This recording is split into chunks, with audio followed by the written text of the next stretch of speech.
shine, this little light of mine. I'm gonna let it shine, this little light of mine. I'm gonna let it shine, let it shine, let it shine, let it shine. This summer, we are in the midst of a read-through of Paul's letter to the Romans. Now, Paul is a primary theologian of the New Testament. And not only is he a primary theologian of the New Testament, Romans is the primary theological book of the New Testament, even in terms of how much is included in this book.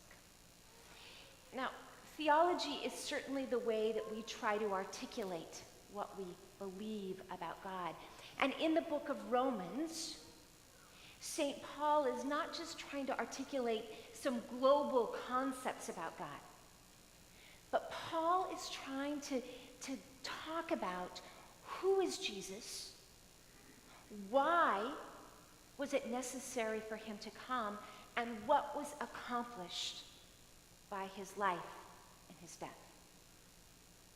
Now, in order for Paul to have that kind of conversation, he has termed these two words, flesh and spirit.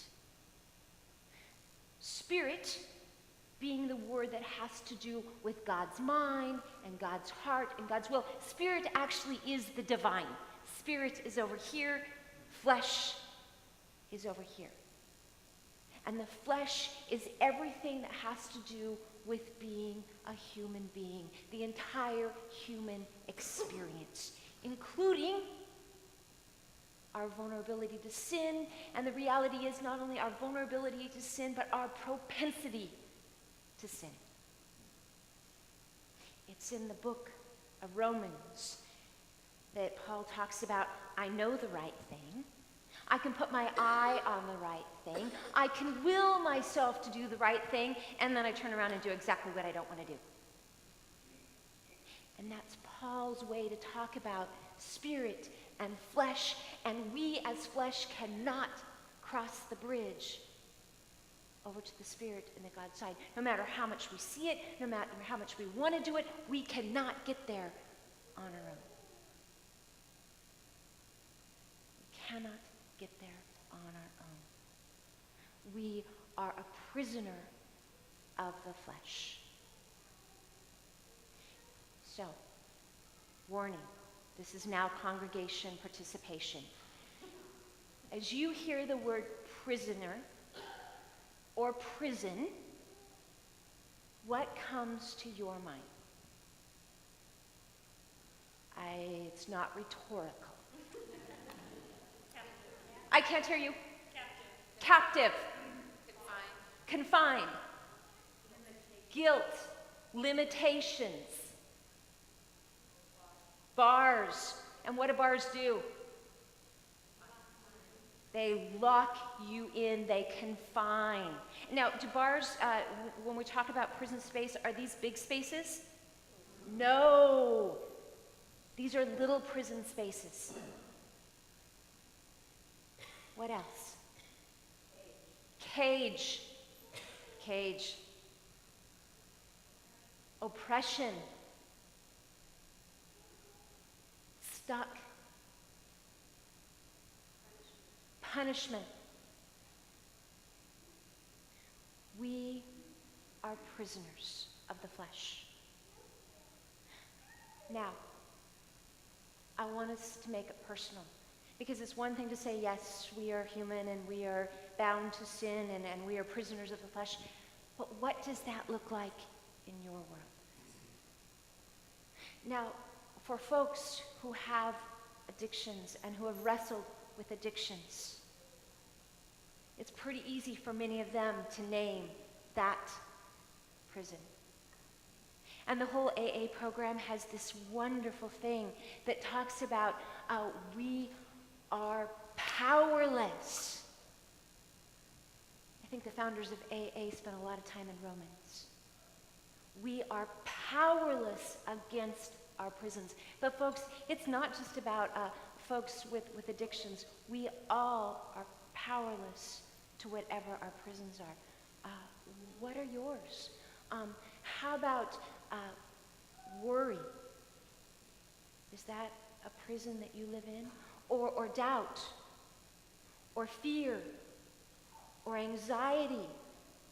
Or busyness? Or judgmentalism? The list goes on and on and on. And if I haven't sparked any thoughts for you, think about the things in your life that take up an inordinate amount of your thinking, or your heart, or your time, or your money. Very likely, those are the things that are your prisons. We are imprisoned by the flesh. We cannot escape it, and the only answer is death. But God didn't leave it at that. And this is what St. Paul is saying to us. God did not leave us in that lost and that hopeless place. Thus enters Jesus. Thus enters God, coming into our world to do what we could not do for ourselves. And through his life, death, and resurrection,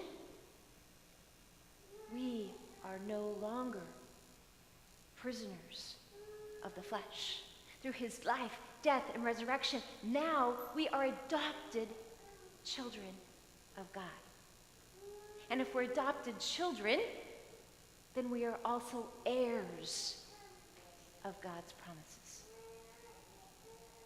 So now, thanks be to Jesus Christ, we are no longer prisoners of the flesh.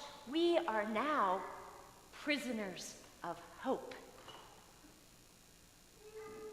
I have been kicking that phrase around for a couple of weeks now, and it just will not let go of me. What does a prison of hope look like? What do those walls look like? Are there even walls on a prison of hope? What does it mean to be shackled to hope? Does that mean we have a God who's got a hold of us? And not only God's got a hold of us, but God's promises have a hold of us and will not turn us loose. But here's the thing about this prison of hope and being prisoners of hope. Hope isn't what we can see and know in its entirety right now. It's what we long for. And so today, in his letter, Paul is talking about longing and groaning and waiting. And not just us, the entire creation longing and groaning and waiting. I don't know exactly what that looks like in your lives. For some of you, that longing and that groaning is a diagnosis. And for some of you, that is a broken relationship. For us, as a community, that's saying farewell to another saint. As a world, it's watching as people shoot down airliners. It's watching as Israelis and Palestinians continue to lob mortars at each other. And we groan, and we wait, and we hurt, but we do not groan and wait and hurt as prisoners of the flesh. We groan and we wait as prisoners of hope. Thanks be to Jesus Christ. Wait.